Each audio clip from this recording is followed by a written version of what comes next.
Bismillahirrahmanirrahim. Assalamualaikum warahmatullahi wabarakatuh. Alhamdulillah, masih ada kesempatan untuk kita jumpa dan kita bincangkan.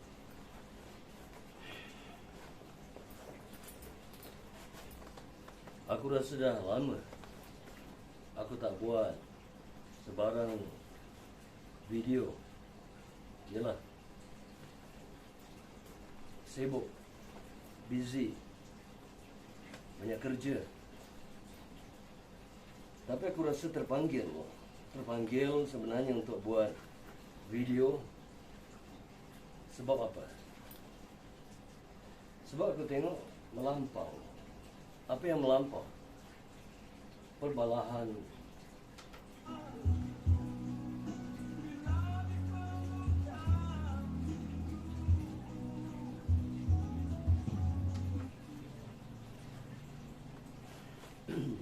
kita teruskan. Perbalahan di antara orang-orang Ma'rifat dan Wahabi. Aku rasa perbalahan ni sudah berlarut-larut, berkepanjangan. Baik orang Ma'rifat yang mengaku orang Ma'rifat, baik orang Wahabi yang mengaku puak-puak Wahabi, golongan muda, golongan apapun golongan. Tapi aku rasa perkara ini sudah melampaui batas. Kenapa aku cakap macam tu? Baik kamu orang Ma'rifat, baik kamu orang Wahabi, jika saling tuduh menuduh, saling menyalahkan antara satu sama lain, bila perkara ini akan selesai? Kamu hanya membuat orang lain jadi muak, jadi mual, jadi jemu. Baiklah, sekarang kita bercakap dari hal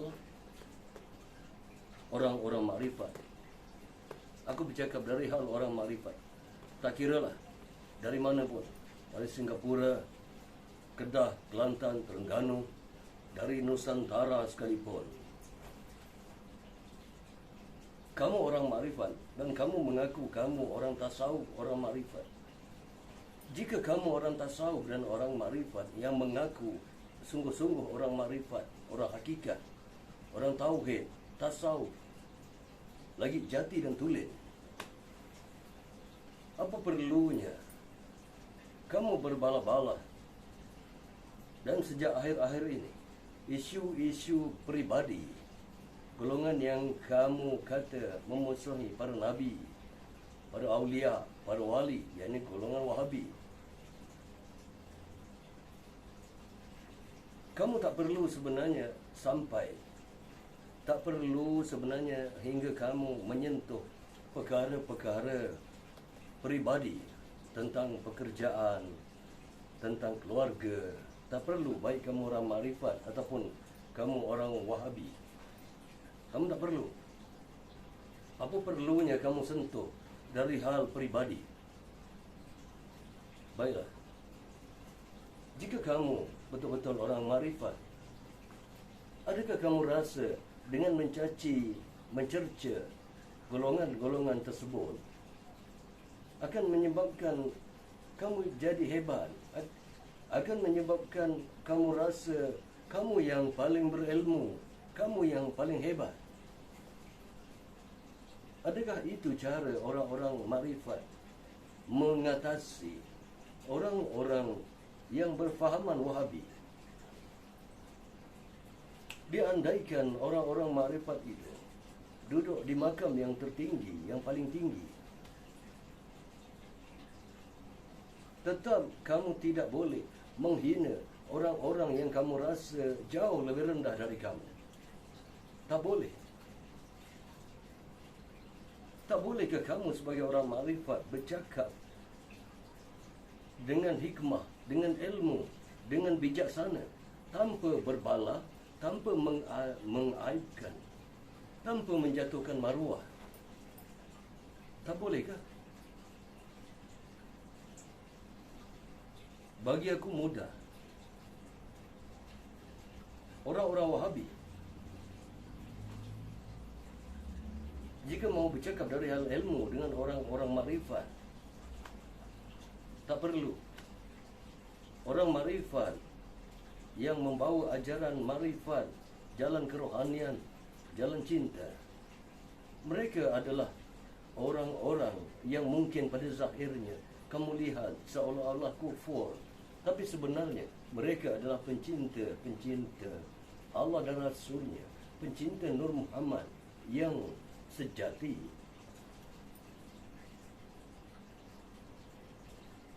Dan aku pesankan kepada Wahabi, kalaupun kamu rasa kamu di pihak yang benar, kamu di pihak yang betul, tetapi di dalam orang-orang makrifat, bagi orang-orang makrifat, kamu, orang-orang Wahabi, betapa tebal pun sijil yang kamu ada, sekalipun kamu belajar sampai ke Mesir, sampai ke luar negara, itu tidak menunjukkan, itu bukan satu bukti yang kamu adalah orang-orang yang terpilih untuk berjalan di dalam jalan-jalan hakikat dan makrifat. Bukan. Kamu, wahai Wahabi, bak kata orang, belum berkuku sudah mahu menggaruk. Dan kamu juga puak-puak Wahabi diibaratkan belum betul mengira jari, sudah rasa berilmu sendiri. Baik kamu Wahabi ataupun orang-orang yang mengaku marifat, bagi aku, hentikan perbalahan yang sedang berlaku. Hentikan cabar-mencabar yang sedang berlaku antara orang-orang marifat dan orang yang berfahaman Wahabi. Tidak perlu dicaci, tidak perlu dicerca, tidak perlu menghina, tidak perlu. Ya betul, kamu marah. Sebagai orang makrifat, kamu marah pada golongan-golongan Wahabi yang menafikan para wali, jalan-jalan para wali, yang menafikan jalan-jalan hakikat dan tasawuf, yang menafikan Nur Muhammad. Namun itu tidak bermakna kamu boleh mencela, mencerca dan memaki. Aku rasa semua orang makrifat faham. Semua orang makrifat faham, khususnya ahli-ahli yang berpegang pada jalan tauhid, tasawuf dan makrifat, di dalam aliran hizbi, etika, di dalam jalan senjata fakir. Sering aku katakan bahawa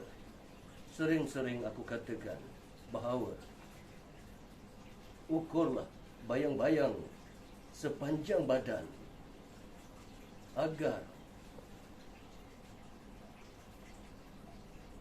belum berkilat sudah berbayang.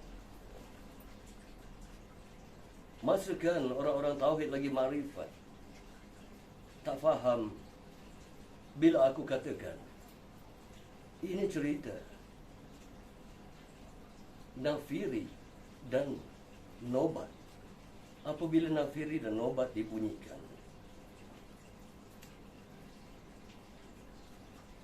ia bermakna nafi dan isbat. Apabila nafiri dan nobat dibunyikan, dilakukan, ia bermakna ilmu nafi dan ilmu isbat. Ini adalah jalan cinta, jalan rasa, merasai diri sebagai hamba, merasai diri sebagai roh, merasai. Aku rasa kalian faham apabila dikatakan setiap yang hidup pasti merasai mati. Bismillah. Kullu nafsin za'iqatul maut. Setiap yang hidup pasti merasai mati. Di situ ada menyebut merasai. Maka sabda Nabi, hendaklah kamu matikan diri kamu sebelum kamu mati, supaya kamu faham makna kematian. Rasa akan mati dan rasa jalan abadi. Baiklah, aku rasa aku tak bercakap panjang kali ini, kerana ada banyak urusan yang harus dibuat. Aku pun dah siap-siap nak keluar sebab ada urusan. Tapi aku ingatkan, sekali lagi aku ingatkan, baik kamu orang Marifat ataupun kamu orang Wahabi, siapapun kamu, baik kamu dari golongan Sunni, Wahabi atau Salafi, hentikan perbalahan kamu dengan orang-orang Tauhid dan Marifat. Hentikan. Dan orang-orang Tauhid dan Marifat, hentikan. Tak perlu diperangi orang-orang yang bukan di makam kamu. Tak perlu. Kamu hanya membuang-buang masa dan membuang-buang waktu untuk bercakap dengan golongan-golongan yang sebenarnya bukan berada di tahap yang sama dengan kamu. Aku akui kamu punya ilmu hakikat makrifat tauhid yang tinggi. Siapapun kamu, di mana pun kamu, apa pun kamu. Tapi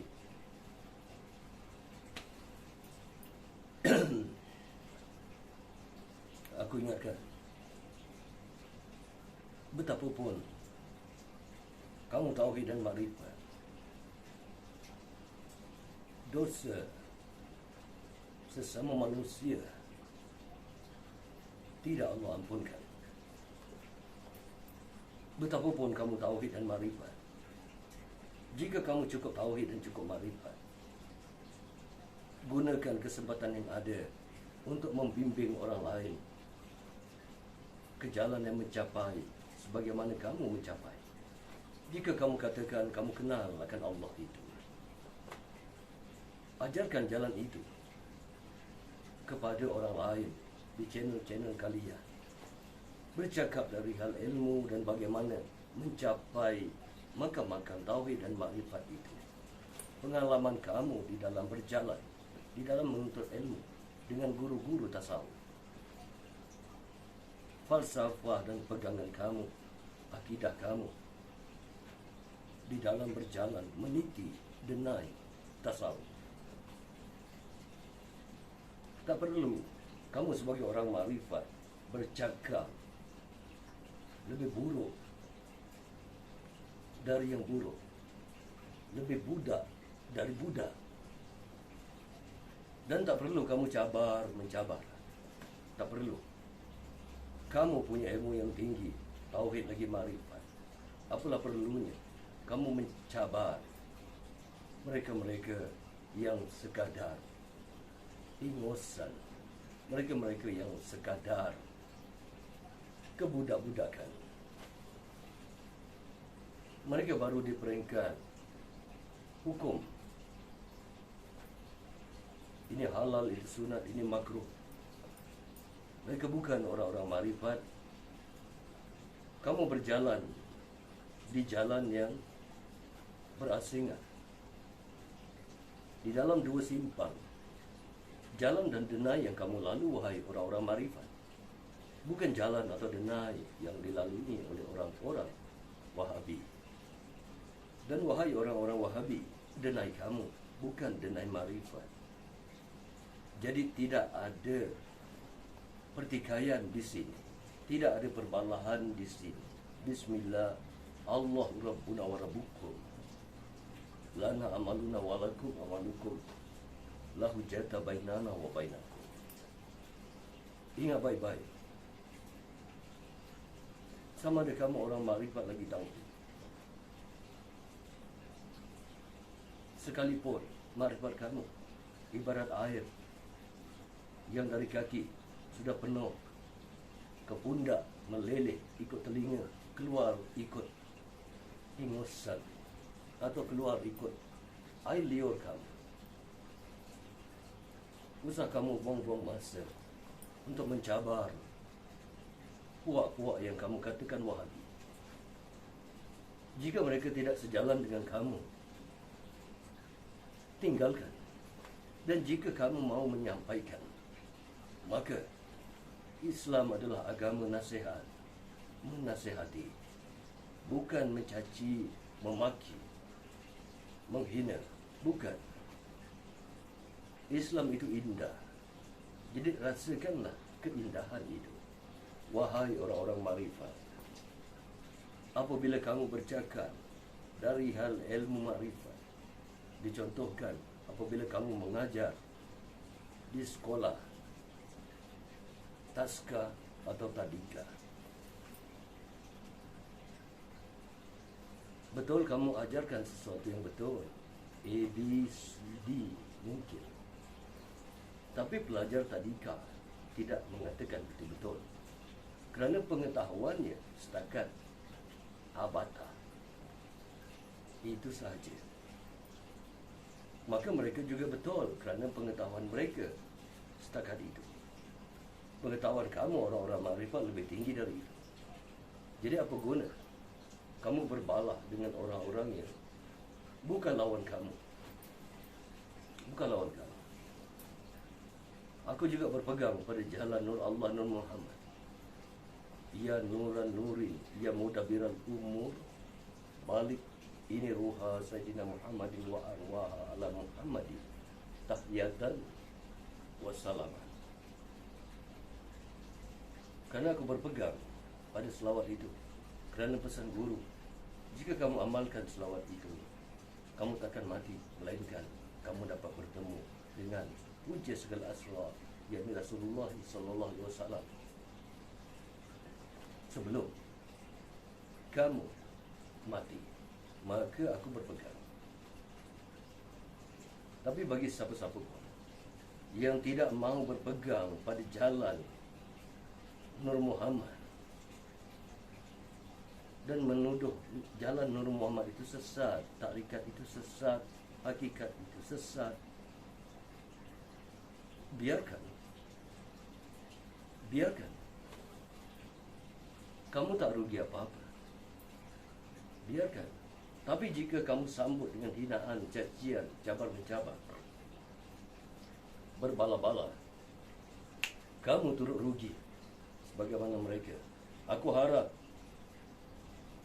orang tauhid lagi makrifat sama ada di Singapura atau di mana pun, Terengganu, Kelantan, di Kedah, selagi langit dijunjung, bumi dipijak, bercakaplah dengan hikmah. Bercakaplah dengan hikmah. Sekali lagi, bercakaplah dengan hikmah. Gunakanlah ilmu yang kamu ada. Bercakap dengan lebih baik. Bukan saling cabar-mencabar. Bukan bercakap seolah-olah kamu yang paling hebat, kamu yang paling berilmu, kamu yang paling taiko, kamu yang paling gangster. Bukan. Orang makrifat. Bukan orang-orang yang jadi samsing di dalam agama. Bukan. Berapapun hebat kamu katakan makrifat kamu, tasawuf tidak memerlukan cabar-mencabar, tidak memerlukan samsing di dalam kerohanian, tak perlu. Bagi aku mudah sebagai orang rohani dan orang kebatinan, apabila kamu bercakap, kamu rasa kamu perlu bercakap dan berjuang, maka berjuanglah. Kejapkan sila kamu. Kejapkan sila kamu. Bermalamlah kamu dengan amalan-amalan rohani kamu. Maka serbulah mengikut ilmu dan kehebatan yang kamu ada. Tak perlu kamu cabar-mencabar, kerana itu hanya menjadikan kamu semakin riak dan berombak. Baiklah, aku sudahi dengan Nafi dan Nobat sebenarnya dikiaskan di dalam Nafiri dan Nobat. Dan bagi orang-orang Wahabi, cukuplah. Janganlah kamu cabar orang-orang makrifat. Janganlah kamu dengan sengaja membiarkan orang-orang makrifat bergendang peran. Jangan. Nanti kamu kesal. Karena di dalam ilmu Melayu, tauhid dan makrifat, ia bukan sekadar kata-kata kosong. Bukan, dan bukan. Akhir sekali, cintalah siapapun yang kamu cintakan, rindulah siapapun yang kamu rindukan. Bahawa jalan cinta itu satu, kekal, abadi, selama-lamanya. Aku sudahi dengan wabillahi taufiq wal hidayah. Assalamualaikum warahmatullahi wabarakatuh. Amin ya rabbal alamin.